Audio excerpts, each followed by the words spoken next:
Hello everyone, আমি বিশ্বজিৎ আর আপনারা দেখছেন হরর বাংলা। আজ আমি এক্সপ্লেন করব হইচই ওটিটিতে সদ্য মুক্তিপ্রাপ্ত ওয়েব সিরিজ রক্তফলক। কাহিনী শুরু হয় 1000 বছর আগে সোমপুর মহাবিহার নামক একটি জায়গায়, যেখানে আমরা বেশ কিছু মঙ্কদের তপস্যা করতে দেখি। ঠিক তখনই সেখানে উপস্থিত হয় মঙ্কদের মধ্যেই অন্যতম আচার্য বোধিভদ্র। সে তার গুরুকে জানায় যে গ্রামবাসীরা একটা কমপ্লেন নিয়ে তাদের কাছে এসছে।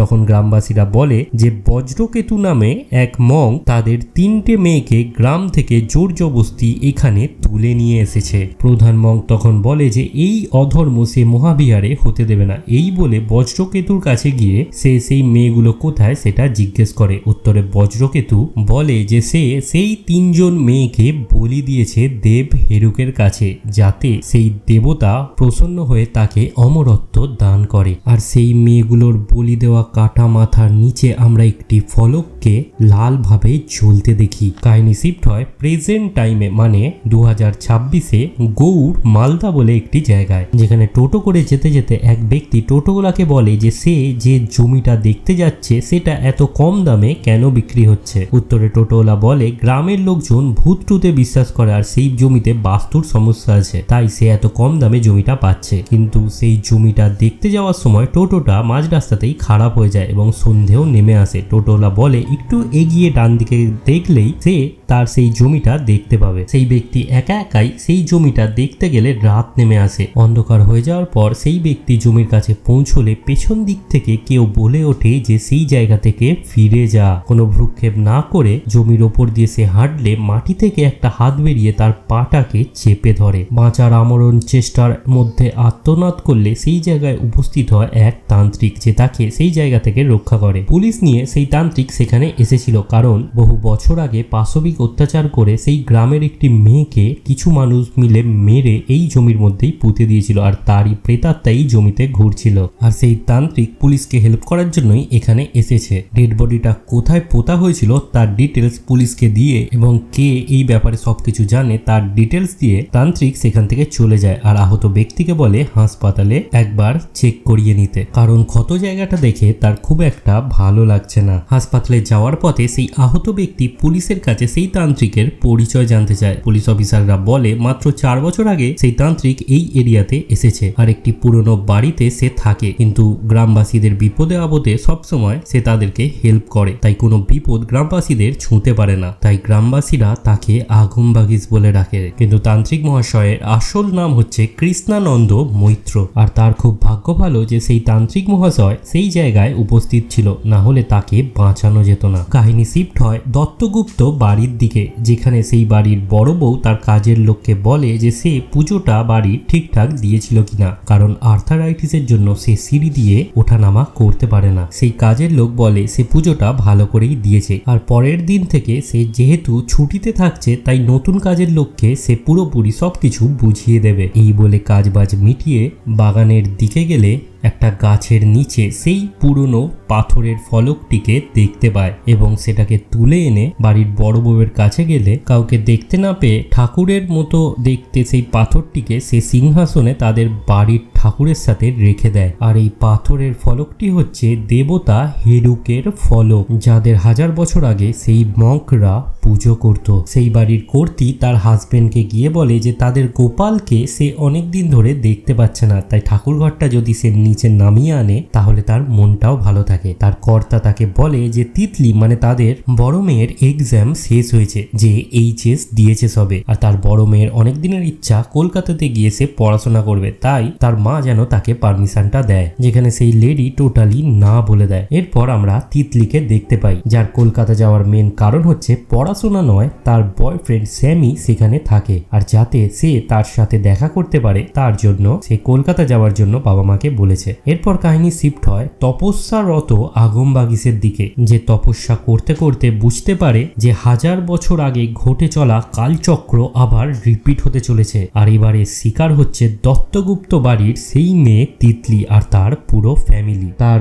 গুরু হচ্ছে আচার্য বোধিভদ্র, যে স্পিরিচুয়াল মোডে তাকে বলে যে এই রক্তফলককে 1000 বছর পর তাকে আটকাতেই হবে, যে করেই হোক। কাহিনী শিফট হয় দত্তগুপ্ত বাড়ির দিকে। সেই আহত ব্যক্তি যাকে আগমবাগিস প্রথমে হেল্প করেছিল, সে সেই দত্তগুপ্ত বাড়িরই ছোট ছেলে। সে খোঁড়াতে খোঁড়াতে ফিরে তার বৌদিকে জিজ্ঞেস করে যে তার ওয়াইফ রিমা কোথায়। বৌদি জানায় রিমা শপিং করতে গেছে, বাট এখনো ফেরেনি। ঠিক তখনই ঘরের কলিং বেল বাজলে সেই ব্যক্তি দরজা খুলে দেখে যে আগমবাগিস সেখানে দাঁড়িয়ে, যেটা দেখে সে অবাক হয়। আগমবাগিস তাকে বলে যে তার খুব জরুরি কথা আছে। এই বলে ঘরের ভেতরে আসলে সেই ব্যক্তি পুরো পরিবারের সাথে আগমবাগিসের পরিচয় করিয়ে দেয়। আগমবাগিস তাদের জিজ্ঞেস করে যে কোনো মেম্বার কি বাড়ির বাইরে আছে। তখন সে রিমার কথা বলে যে তার ওয়াইফ, আর সে বলে যে কিছুক্ষণের মধ্যে রিমা বাড়িতে ফিরে যাবে। ঠিক তখনই তিতলি ঘরের মধ্যে ঢুকলে আগমবাগিস শিওর হয় এবং বুঝতে পারে যে সে তন্ত্র সাধনায় যেটা দেখেছে সেটা সত্যি হতে চলেছে। অন্যদিকে রাস্তার মধ্যে একটি জায়গায় রিমাকে একটি ঘোস্ট হন্ট করে, যেটা আগমবাগিস এবং রিমার হাজবেন্ড গিয়ে তাকে সেখান থেকে উদ্ধার করে। বাড়ি ফেরার পর পুরো ফ্যামিলিকে আগমবাগিস আসন্ন বিপদের কথা জানায়, কিন্তু সেই বাড়ির বড় কর্তা এই সমস্ত বুজরুগি বলে তাকে অপমান করে সেখান থেকে চলে যেতে বলে। তখন আগমবাগিস তার কন্ট্যাক্ট নাম্বারটা দিয়ে বলে যে যদি যে কোনো সমস্যা ফ্যামিলি ফেস করে তাহলে অবশ্যই তাকে যেন কন্ট্যাক্ট করে। কাহিনী শিফট হয় তিতলি আর তার বোনেদের দিকে। তিতলি স্যামি তার বয়ফ্রেন্ডকে মেসেজ করলে সে কোনো রিপ্লাই দেয় না, যেটায় তার বোনেরা বলে যে তাদের জামাইবাবুর ছবি দেখাতে, যেখানে তিতলি জানায় যে সে নিজেও স্যামিকে কোনোদিন দেখেনি, তাদের সোশ্যাল মিডিয়াতেই আলাপ। এরপর কলকাতার একটি সিন আমরা দেখি, যেখানে একটা কলেজ পড়ুয়া স্টুডেন্ট অনেকক্ষণ ধরে গাড়িতে লিফট নেওয়ার চেষ্টা করছে, কিন্তু কোনো গাড়ি দাঁড়াচ্ছে না। তখন একটি গাড়ি তাকে লিফট দেওয়ার জন্য দাঁড়ায়। স্ট্রেঞ্জার দেখে মেয়েটি প্রথমে লিফট নিতে চায় না, কিন্তু অনেকক্ষণ পর সে রাজি হয়, কারণ কোনো গাড়ি সেখানে দাঁড়াচ্ছিল না। এই বলে সেই ছেলেটির সাথে কথা বলতে বলতে যাওয়ার সময় মেয়েটি জানায় যে তার নাম হচ্ছে মাধুরী। সে বন্ধুদের সাথে উইকেন্ডে বেরিয়েছিল পার্টি করতে। এই টাইমে তাকে ফিরতে হয় কারণ 12টার সময় পিজি বন্ধ করে দেয়। পিজিটা হচ্ছে বেহালায় আর তার মেন বাড়ি হচ্ছে কোলাঘাটে। বেশ কিছুক্ষণ এরম ভাবে কথা বলতে বলতে বেহালার দিকে যাওয়ার সময় মেয়েটি খেয়াল করে যে ছেলেটি অন্য রাস্তায় যাচ্ছে। কিছুটা সন্দেহ হওয়ায় সেই ছেলেটিকে জিজ্ঞেস করে যে এটা তো বেহালার রাস্তায় নয়। ঠিক তখনই ছেলেটি মেয়েটাকে মেরে অজ্ঞান করে দেয় আর ফোনে একজনকে মেসেজের রিপ্লাই দেয়। আর সেখানে আমরা জানতে পারি যে মেয়েটিকে ছেলেটি মেসেজের রিপ্লাই দিচ্ছে সেটি হচ্ছে তিতলি। এই ছেলেটির মেন কাজ হচ্ছে ট্রাফিকিং, মানে মেয়েদেরকে ভুলভাল বুঝিয়ে অন্য জায়গায় পাচার করে দেওয়া। আর এই ছেলেটি আর কেউই নয়, বজ্রকেতুর পুনর্জন্ম। সেই দিন রাতে তিতলির বোন অঙ্কিতা বাথরুমে গেলে মিররের মধ্যে একটি ঘোস্টকে দেখতে পায়, আর যেটা দেখে সে এতটাই ভয় পেয়ে যায় যে ঘরের মধ্যে এসে জড়সড় হয়ে বসে পড়ে আর বাকি দুজনকেও বলে। তন্ত্র সাধনার মাধ্যমে আগমবাগিস 1000 বছর আগে যে 3টে মেয়েকে গ্রাম থেকে বজ্রকেতু তুলে নিয়ে গিয়েছিল সেই ভিশনটিকে দেখতে পায়, আর এটা আন্দাজ করতে চায় যে দত্তগুপ্ত বাড়ির ওপর যে বিপদটা আসতে চলেছে সেটা অ্যাকচুয়ালি কিভাবে। স্যামির সাথে তিতলি যখন ফোনে কথা বলছিল তখন তার মা শুনতে পেয়ে যায় এবং মেয়েকে বকাবকি করে, আর এটাও বলে যে কলকাতায় সে তার মেয়েকে যেতে দেবে না, যেটায় তিতলির মন খারাপ হয়ে যায় এবং খুব রেগেও যায় মায়ের ওপর। খাসির মাংসের দোকানের পাশে দাঁড়িয়ে স্যামির মনে আসতে থাকে তার আগের জন্মের ঘটনা। তার টিমের সাথে সে দেখা করে জিজ্ঞেস করে যে পার্ক স্ট্রিট থেকে গতকাল রাতে যে মেয়েটিকে সে এনেছে সেটাকে তারা কোথায় রেখেছে। উত্তরে তার লোকজনরা বলে যে ঘরের মধ্যেই আটকে রাখা আছে। স্যামি বলে যে রাতে পাঞ্জাবের গাড়ি ঢুকবে, সেই গাড়িটাতে যেন মেয়েটিকে তুলে দেয় তারা। ঠিক তখনই তিতলি তার একটি সেলফি স্যামিকে পাঠায়, যেটা দেখে বলে আর একজন আসতে চলেছে, বাকিরা যেন রেডি থাকে। 20 বছর আগের একটি ঘটনা এখানে দেখানো হয়, যেখানে মায়ের পাশে বসে একটি টিনেজার্স ছেলে টেনিয়া খেলছিল। তখন বাইরে কন্টিনিউ কুকুর চিৎকার করছিল বলে সে বিরক্ত হয় আর ঘর থেকেই কুকুরগুলোকে ধমক দিতে থাকে। তার মা বারবার বারণ করে যে কুকুরকে না ধমকাতে, ওরা অবলা জীব, ওরা বিনা কারণেই চিৎকার করে। কিন্তু কিছুক্ষণের জন্য তার মা বাইরে গেলে এসে দেখে টেনিয়া ঘরে নেই এবং পাশের গলিতে দেখে বঁটি দিয়ে সে কুকুরগুলোকে মেরে দিয়েছে, যেটা দেখে তার মা খুব ভয় পেয়ে যায়। কাহিনী শিফট হয় প্রেজেন্ট টাইমে, যেখানে কাজের লোক ছুটিতে থাকায় দত্তগুপ্ত বাড়িতে নতুন কাজের লোক আসে। বাড়ির বড় বউ তাকে বুঝিয়ে দেয় যে আগে পুজো করে বাকি কাজে যেন সে হাত দেয়, কারণ সে সিঁড়ি ভাঙতে পারে না, তাই ওপরেও সে উঠতে পারে না। পুজো দেওয়ার সময় সেই ফলকটিকে নতুন কাজের লোক লক্ষ্য করে এবং কিছুই বুঝতে না পেরে সেটিকেও সে পুজো করতে থাকে জবা ফুল দিয়ে। পুজো যখন শুরু হচ্ছিল তখন নিচের তলায়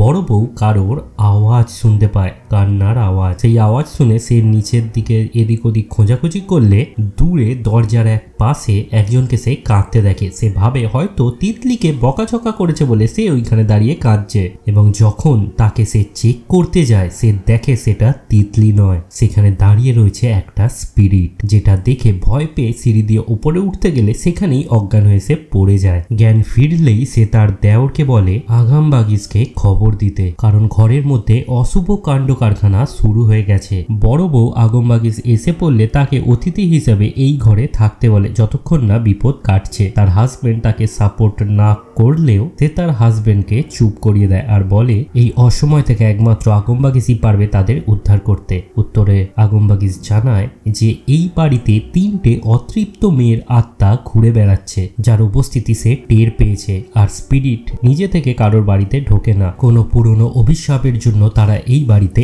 এসছে, আর এই অভিশাপী স্পিরিটদের পথ দেখাচ্ছে। সে বাকি মেম্বারদের জিজ্ঞেস করে যে কোনো প্রাচীন বস্তু তারা ঘরের বাইরে থেকে ঘরের মধ্যে এনেছে কিনা। সবাই মাথা দুলিয়ে না বলে, এমনকি বাড়ির 3টে মেয়েকে জিজ্ঞাসাবাদ করলে তারাও নাই বলে। কিন্তু সেদিন রাতে অঙ্কিতার সাথে যে ভুতুড়ে এক্সপিরিয়েন্সটা হয়েছিল সেটা সে আগম বাগিসকে জানায়, আর এটাও বলে যে স্পিরিটকে সে দেখেছে তার গলায় কাটা দাগ ছিল আর দেখতে ছিল পুরো মরার মতো। আগম বাগিস বুঝতে পারে না যে তাহলে এই স্পিরিটগুলো ঘরের মধ্যে এলো কি করে। সেদিন রাতে তিতলিকে স্যামি ফোন করে। স্যামির ফোনটা ছাদে গিয়ে তিতলি যখন রিসিভ করে তখন সে তাকে বলে যে সমস্ত প্ল্যান রেডি এবং বাড়ি থেকে পালানোর জন্য তিতলিকে সে ম্যানিপুলেট করে, আর এটাও বলে যে বাড়ি থেকে পালানোর পর একদিনের মধ্যে তারা বিয়ে করে নেবে। ঠিক সেই মুভমেন্টে ছাদে উপস্থিত ছিল আগম বাগিস, যে তিতলিকে বলে যে সে এত রাতে ছাদে কি করছে, সে কি ভূতে ভয় পায় না। উত্তরে তিতলি বলে যে ভূত হচ্ছে মনের ভুল, আর এই জন্যই সে সাইকোলজি নিয়ে পড়াশোনা করতে চায়। যেখানে আগম বাগিস হেসে বলে তার ধারণাটা পুরোপুরি ঠিক, কারণ ভালোবাসার জড়ি হচ্ছে অ্যাকচুয়াল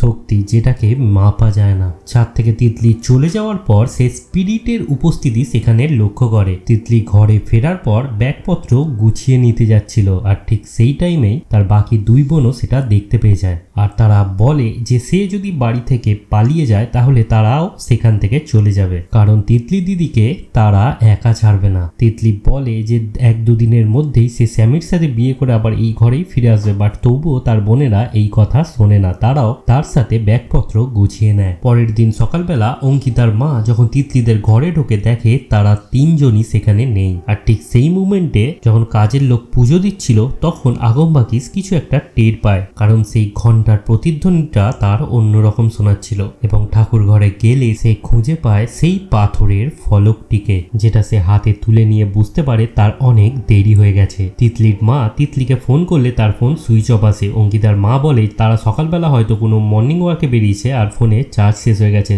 কিন্তু তাদের এই বিষয়টি সন্দেহ লাগে। কাহিনী শিফট হয় 15 বছর আগে টেনিয়ার মায়ের কাছে। সেখানে আমরা জানতে পারি টেনিয়া তার মাকে ছেড়ে চলে গেছে, সে আর তার মায়ের সাথে থাকে না। এখানে ফ্ল্যাশব্যাকে একটা ঘটনা দেখানো হয়, সেই রক্ত ফলকটা অ্যাকচুয়ালি ছিল এই টেনিয়াদের কাছেই। তার শাশুড়ি মা তাকে বলেছিল যে এই ফলকটা হচ্ছে অভিশপ্ত, আর সেটা রাখা ছিল একটা বাক্সের মধ্যে। সে এটাও বলেছিল যেদিন এই বাক্সের মধ্যে ফলকটি থাকবে না সেদিন বুঝে নিতে হবে তার বংশ নির্বংশ হতে চলেছে। টেনিয়ার মা যখন বাক্সটা চেক করে দেখে ফলকটা তার মধ্যে নেই, আর বুঝে যায় তার বংশ এবার শেষ হতে চলেছে। এই মানসিক চিন্তায় সে নিজে সুইসাইড করে। কাহিনী শিফট হয় আবার প্রেজেন্ট টাইমে, যেখানে আগম বাগিস সেই অভিশপ্ত ফলকটি নিয়ে বাকিদের জিজ্ঞেস করে যে এটা এখানে এলো কি করে। বাকিরা কেউই তার উত্তর দিতে পারে না। তিতলিকে খুঁজে পাওয়া যাচ্ছে না বলে আগম বাগিস বলে যে তাদের ইউজ করা একটা কাপড় যেন তাকে সে দেয়। এই বলে তন্ত্র সাধনায় বসলে সে বুঝতে পারে না তিতলিরা এই মুহূর্তে কোথায় আছে, কারণ কোনো এক শক্তি তাকে বাধা দিচ্ছিল। তখন তার গুরুদেব আচার্য বোধিভদ্র বলে যে সময়ের কাজ সময়কে যেন সে করতে দেয়, কারণ সময়ের আগে যদি তারা সবকিছু জেনে যায় তাহলে এই অভিশাপকে মেটানো যাবে না, আর এই অধর্মকে একমাত্র আগম বাগিসই মেটাতে পারবে। অন্যদিকে বালিগঞ্জ পৌঁছালে তিতলিদের স্যামি পিক আপ করে নেয় আর বলে তাদের কিছু খাওয়া দাওয়ার প্রয়োজন, কারণ অনেক রাত জেগে তারা জার্নি করেছে। আগম বাগিস তখন ফ্যামিলি মেম্বারদের কাছে ক্ষমা চায় আর বলে যে অনেক চেষ্টা করেও তাদের মেয়েদের সে দেখতে পায়নি যে কোথায় আছে, আর এটা জিজ্ঞেস করে যে তারা কি সোমপুর মহাবিহারের নাম শুনেছে? তখন সেই বাড়ির ছোট ছেলে বলে যে তার ঠাকুরদাদা তাদেরকে গল্প শোনাতো যে বহু বছর আগে তারা বৌদ্ধ ছিল, আর বহু বছর আগে তাদেরই পূর্বজ সেই মহাবিহারের হেড ছিলেন, যাকে মহাস্থবির বলা হয়। তখন আগমবাগিস তার নাম জিজ্ঞেস করে যে মহাস্থবিরের নাম কি ছিল। উনি বলেন তার নাম ছিল রত্নাকর শান্তি, আর এই রত্নাকর শান্তি ছিল যে বজ্রকেতুকে সেই সময় সেই সাধনা থেকে আটকে ছিল। আগমবাগিস বুঝতে পারে যে কালচক্র রিপিট হচ্ছে। তখন আগমবাগিস সেই বাড়ির ছোট ছেলেকে বলে ইমিডিয়েট গাড়ি নিয়ে বেরোতে, তাদের মহাবিহার যেতে হবে। মাঝ রাস্তায় সে বলে যে সোমপুর মহাবিহার এখন বাংলাদেশে, তাহলে তারা কোথায় যাচ্ছে? আগমবাগিস জানায় তারা নন্দদিঘি মহাবিহারে যাচ্ছে, কারণ সেই মুমেন্টে সমস্ত মহাবিহার একে অপরের সাথে কানেক্ট ছিল। তাই তার মনে হয় যে এই নন্দদিঘি মহাবিহারে গেলে সেই উত্তরটা পাবে যে এই ফলকটার ইতিহাস কি আছে। সেই ভদ্রলোক তাকে জানায় যে গভীর জঙ্গলের মধ্যে এই মহাবিহার খুঁজে পাওয়া মুশকিল, আর রাতও হয়ে আসছে। কিছুক্ষণ পর রাত নেমে আসে এবং জঙ্গলের এদিক ওদিক ঘোরাঘুরির পরেও নন্দদিঘি মহাবিহার তারা খুঁজে পায় না। ঠিক তখনই তাদের গাড়ির সামনে একটি স্পিরিট এসে পড়ে এবং তারা গাড়িটা থামালে সেই স্পিরিট একদিকে দিক নির্দেশ করে। আগমবাগিস বুঝতে পারে যে সেই স্পিরিটরা তাদের হেল্প করতে চাইছে। শুধু এই স্পিরিটরাই নয়, ঘরের মধ্যে যে সমস্ত স্পিরিট ছিল তারাও তাদের সতর্ক করার জন্যই দেখা দিচ্ছিল। অন্যদিকে রেস্টুরেন্টে খাবার দাবার খাওয়ার পর অঙ্কিতা, তিতলি আর তার বোন অজ্ঞান হয়ে যায়, কারণ খাবারে ঘুমের ওষুধ মিশিয়ে দিয়েছিল শ্যামি। আর অজ্ঞান হয়ে গেলে তাদের একটা ঘরের মধ্যে বন্ধ করে দেয়। জ্ঞান ফিরলে তিতলি জিজ্ঞেস করে যে শ্যামি তাদের এই ঘরে বন্ধ কেন করে রেখেছে। উত্তরে তিতলির গায়ে শ্যামি হাত তোলে আর বলে যে সে তিতলিকে পরের দিন পাঞ্জাবে পাচার করে দেবে আর তার দুই বোনকে দুবাই। তিতলিরা বুঝতে পেরে যায় তারা বিশাল বড় ভুল করে ফেলেছে। অন্যদিকে আগমবাগিস জঙ্গলের মধ্যে সেই নন্দদিঘি মহাবিহারে পৌঁছে যায় এবং ফলকটি নিয়ে তন্ত্র সাধনা শুরু করে, যেখানে সে সেই ফলকটির ইতিহাস সম্পর্কে জানতে পেরে যায়। সে জানতে পারে যখন সেই 3 মেয়েকে 1000 বছর আগে বজ্রকেতু বলি দিয়েছিল, ঠিক তখন রত্নাকর শান্তি তাকে একটি অভিশাপ দিয়েছিল যে বংশ পরম্পরা এই ফলককে বজ্রকেতুর পরিবার বয়ে নিয়ে যাবে, যেখানে প্রত্যেক প্রজন্মে জন্ম নেবে এক একটি করে তার বংশে পিশাচ, এবং 1000 বছর পর জন্ম নেবে বজ্রকেতু নিজে। আর তখনই তাদের পরিবার থেকে এই ফলক গায়েব হয়ে যাবে। আর এই গায়েব হয়ে যাওয়ার মানে হচ্ছে তার বংশ, মানে 1000 বছর পর বজ্রকেতু যখন জন্ম নেবে সেটাই হবে তার লাস্ট বংশ। সেই ফলকের ইতিহাস যখন আগমবাগিস জানছিল, ঠিক তখনই স্যামিরও পূর্বজন্মের কথা মনে পড়তে থাকে। পুলিশ অফিসাররা এসে দত্তগুপ্ত বাড়িতে খবর দেয় যে তাদের মেয়েদের শিয়ালদা স্টেশনে লাস্ট দেখা গেছে, আর দেখে মনে হচ্ছিল না যে কেউ তাদের জোর জবরদস্তি কিডন্যাপ করে নিয়ে যাচ্ছে। তারা নিজের ইচ্ছাতেই যাচ্ছিল আর কিছুক্ষণ পর ভিড়ের মধ্যে মিশে যায়। আগমবাগিস সেই বাড়ির ছোট ছেলের সাথে না ফিরলে বড় ছেলে মনে করে যে এই বাড়ির মেয়েদের হারিয়ে যাওয়ার পেছনে এই আগমবাগিসের নিশ্চয়ই হাত রয়েছে, তাই সে ফিরে আসেনি এই বাড়িতে। কিন্তু ছোট ছেলে জানায় যে সে কথা দিয়েছে সেই মেয়েদের বাঁচিয়ে এই বাড়িতে নিয়ে আসবে। এরপর আগমবাগিসকে আমরা টেনিয়ার বাড়িতে দেখতে পাই, যেটা অবশ্যই তালা বন্ধ ছিল, এবং সেখানকার প্রতিবেশীদের সাথে কথা বলে জানতে পারে যে টেনিয়ার মা কদিন আগেই মারা গিয়েছে আর তার ছেলে তার মায়ের সাথে দেখা অবধি করতে আসেনি। ফলকটা সেই দরজার সামনে রাখলে নিজে থেকেই জ্বলে ওঠে। আগমবাগিস বুঝতে পারে এই হচ্ছে সেই ছেলের বাড়ি, মানে বজ্রকেতুর পুনর্জন্ম যেখানে হয়েছে সেই বাড়ি। সে বুঝতে পারে বজ্রকেতুর এনার্জি, মানে টেনিয়ার এনার্জি যেখানে যেখানে ছিল সেই জায়গায় এই ফলকটি রাখলে জ্বলে উঠছে। তখন সেটা নিয়েই সে টেনিয়া উর্ফ স্যামি একে খুঁজতে থাকে। স্যামি অনুপস্থিত থাকলে তার সাঙ্গপাঙ্গদের মেরে তিতলি আর তার দুই বোন সেখান থেকে পালিয়ে যায় এবং দূরে একটি পুলিশ ভ্যান দেখলে তাদের কাছে গিয়ে হেল্প চায়। পুলিশরা তখন তাকে গাড়িতে উঠতে বলে, কিন্তু কিছুক্ষণ পর জানা যায় যে পুলিশও স্যামির সাথে হাত মিলিয়ে আছে, তাই মেয়েগুলোকে আবার সেই ঘরে বন্দি করে দেয়। আর বন্দি করার সময় তিতলির ওপর স্যামি জোর জবরদস্তি করতে গেলে তার পুনর্জন্মের কথা মনে পড়ে যায় এবং বুঝতে পারে সেই হচ্ছে বজ্রকেতু। তখন তার অসম্পূর্ণ কাজ সম্পূর্ণ করার জন্য দেওয়ালে দেবী বজ্রবারাহীর ছবি আঁকে। আর এই দেবী বজ্রবারাহী হচ্ছে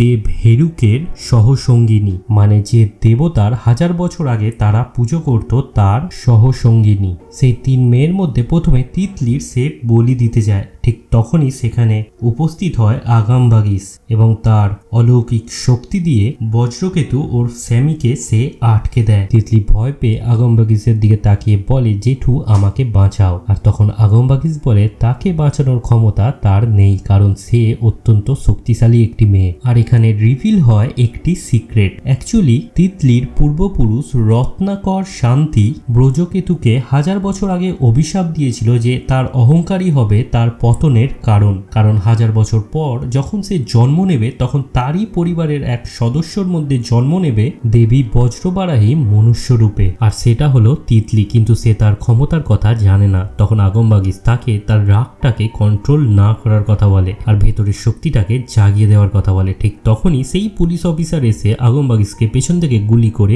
মেরে দেয়।